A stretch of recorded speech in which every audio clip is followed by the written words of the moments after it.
Go on then. Touching. Right. Go for it. Go. A little more.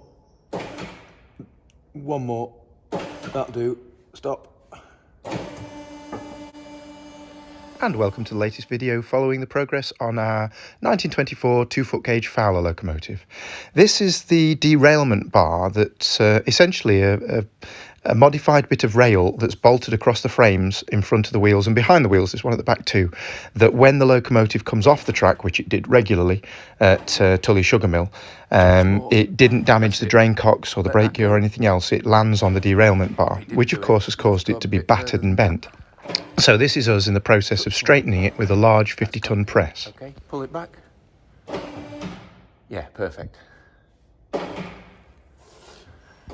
And this is the same process on one of the angle irons behind the buffer beam.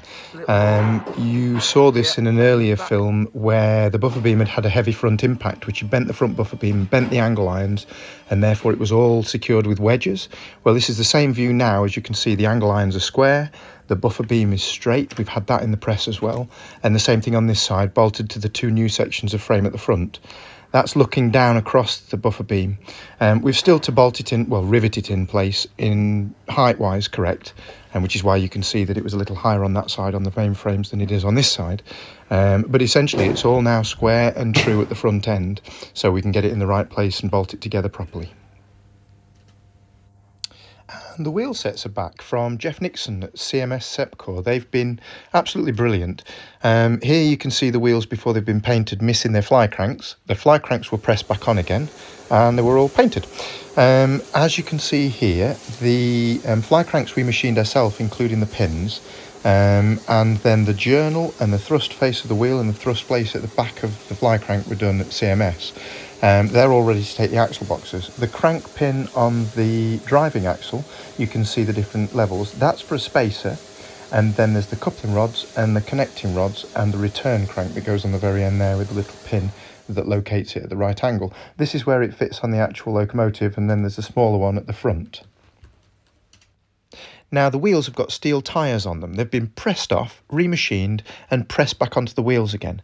The original back-to-back, the distance between the inside faces of the wheels, was 1 foot 9 3/4 inches, which is correct for 2-foot gauge as the locomotive was manufactured for the 2-foot Tully Sugar Mill Railway.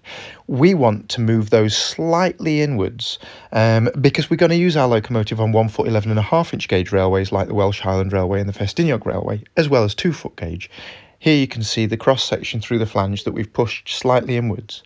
The flange itself, the profile of the wheel, we've had to compromise slightly on that as well.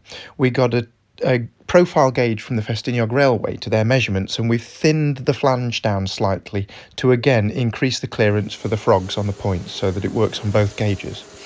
Here, looking at the pony truck, the trailing truck wheel, you can see the journals there that take the casting that sits like a saddle over the two to take the load of the rear of the locomotive through that wheel set. And that's those finished. Next up, back to the boiler. With the boiler back from the shot blasters, back to bare metal and with all the tubes removed, we could get a professional boiler inspector in to give us a thorough assessment of what condition it was in, what we need to do. Here he's tapping all the stays to find out if any of them respond with an odd, dull thud, suggesting that they might be cracked or loose in the boiler. In actual fact, they were all pretty good, so there was no problem at all with any of the stays specifically. Here he's ultrasonically testing the thickness of the plates as well, and again there were good thicknesses all over the plates. They all came back not far off the new specification thickness that the plates should have been on manufacture, so great signs so far. In fact, as you may remember from an earlier video, the condition of the boiler looked really good, so we suggested that it might be a replacement boiler, probably put in the last 10 years of the loco's life. And in fact, if you look closely on the back head, you can see the original stamp of this boiler saying that it was manufactured on the 4th of the 10th, 1950. Well, we know the locomotive was retired round about 1960, and therefore all of it suggests that it was a fairly new boiler by the time the locomotive came to the end of its working life. Look at how good the crown is. Yeah. And how good the stays are and everything. It's all really solid in there. This is pretty good, don't it? However, that's not the end of the story. Unfortunately, it's been sitting for so many years outside in the open that leaves and coal dust have got down the back head here and down the side. And as you can see by our chalk mark there, the boiler inspector has suggested that the pitting from the outside eating inwards into the plate has meant that we're going to have to remove the bottom of the side of the firebox and the bottom of the back head and put new plate in there, which unfortunately means we've got to grind off quite a lot of the stay heads to do so and replace those stays at the same time. Also, due to the corrosion from the outside inwards, there were a few stay heads on the right hand side that were a bit low and a bit worn, and therefore the inspector suggested we locally replace those individual stays for that reason too. Whilst the boiler work's ongoing, the frames too are being welded, filled, sanded, prepped and ultimately painted in readiness for reassembly. The boiler stays themselves are threaded on both ends. In fact, they're threaded all the way through, as you saw on the photographs inside the boiler in the earlier videos. So they're effectively screwed into the outer plate and screwed into the inner firebox wrapper. They're then riveted over on both sides, so the only way to get them off is to drill them out. You saw Ian pilot drilling and now Dave drilling the large hole to try and remove substantially the bulk of the end of that stay where it goes into the outer wrapper. It's a time-consuming process, and you can see a little bit of it here, but once they'd done all of that for all of those stays, it was a case of taking the angle grinders out and chopping across, as you can see here, right the way across the side plate, and then down the sides, because there was a fillet weld down between the back head and the plate and the front throat plate and the side plate, just presumably as a caulking, because it wasn't substantially structural, that weld, the structure being made up by the rivets and the threaded stays.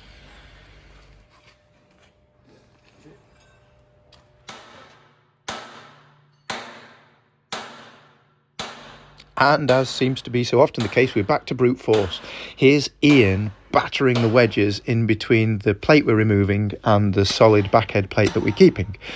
You can see down in the gap there where we've chopped through the weld, and you can also just about see the stays through there that are going to be exposed once we take that plate off. It's just now a case of hitting it and prising it and chopping to try and pull that plate off the side.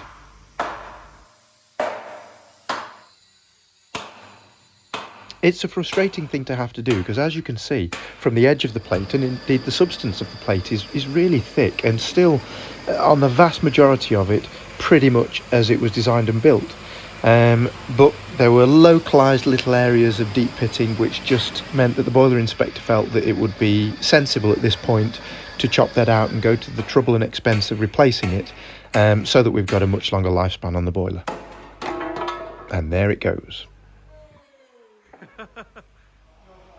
If we're trying to look on the bright side of having to do this extra work, it's a really good opportunity to get right into the spaces in the boiler that we wouldn't normally be able to get into, to see the quality of the metal for ourselves. The surface of the internal of the firebox looks brilliant, doesn't it? I mean, there's no wrong with that. Here's Jenny again, my mum, who's been filling and finishing the frames here, painting the outside in black and doing a great job too. They're certainly looking really good now and a world away from how they came to us. You can see on the rear buffer beam here that the angle plate on the bottom has had a new section put into it there. Obviously the frames are upside down in these pictures, so that we can reinsert the axles from the top. But there's various new pieces being laid in, and then they've been finished and painted. Almost there on the frames now, and as you can see, the wheel set's ready to go back in. And moving on to the brake gear. This is the way shaft and the reach rod that goes through the cross tie beams that link the whole thing together, and then they swivel down on the brake hangers which rock backwards and forwards to put the brakes on. And again, we're back to the press in the workshop to press off one of the collars on the crossbars that link the push rods together. They're really heavy, solid bars of steel, these, and there's nothing wrong with the structure of them, but they're a bit pitted, and therefore we've pressed them off, we've skimmed them up, and we're going to fill them and make them smooth again so they look nice. In fact, there's nothing substantial wrong with any of the parts of the brake gear. They've just taken a battering over the years. The end lugs have all been bent and brayed over, so we're grinding everything back to be square and neat. This is Finn with the angle grinder, just cleaning the ends up, taking away those little wings that have been caused by years of being bashed and battered, to make them pretty so that they can go back on the engine again with a bit of pride.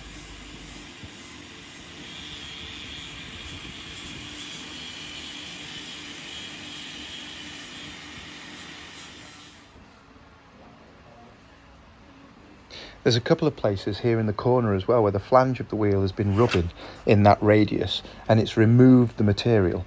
So we added material there with the welding rod and then ground that back and then filled any little divots with the filler, as you can see here, to get a nice smooth finish on the end before painting. The rear portion of the push rods have this threaded section on the end that actually threads into a barrel screw for adjusting it for length, so that you can tighten up or loosen the brake gear on each wheel. This one is neat and just needed a little bit of cleaning up. The other one actually had the threaded section welded onto the side of the bar. So we chopped it off, and here's the operation in the milling machine just to mill away that weld and that half bar that was welded onto the end of the section there. Just cleaning it up before then we put the chopped off threaded bar back onto the end and welded it to match the other one. Here you see it after we've put the threaded bar back on again and welded it, before we clean up the weld, grind it and then prime and paint it ready to go back on the engine and match the other one too. All the bits being neatened up were then filled and primed and sanded and smoothed so that we got a really good surface to work with for the paint. And then Finn and Dave in the workshop were painting away and getting them all ready to go back on the shelf so that they can ultimately go back on the engine when we're ready for them. Here you can see the brake reach rods that we saw earlier, and in the background you can see the expansion link hanger brackets ready to go back on the frames. Again, you can see the reach rods in the background. These are the way shaft brackets for the reverser. Reach rods in the back there. The barrel screws. These are the brake hangers that Finn's just finishing. And that's it. That's everything for this latest update. There'll be another video on fairly shortly because I've been lax at getting them all organised and voiced over. So thanks for watching. Hope to see you soon.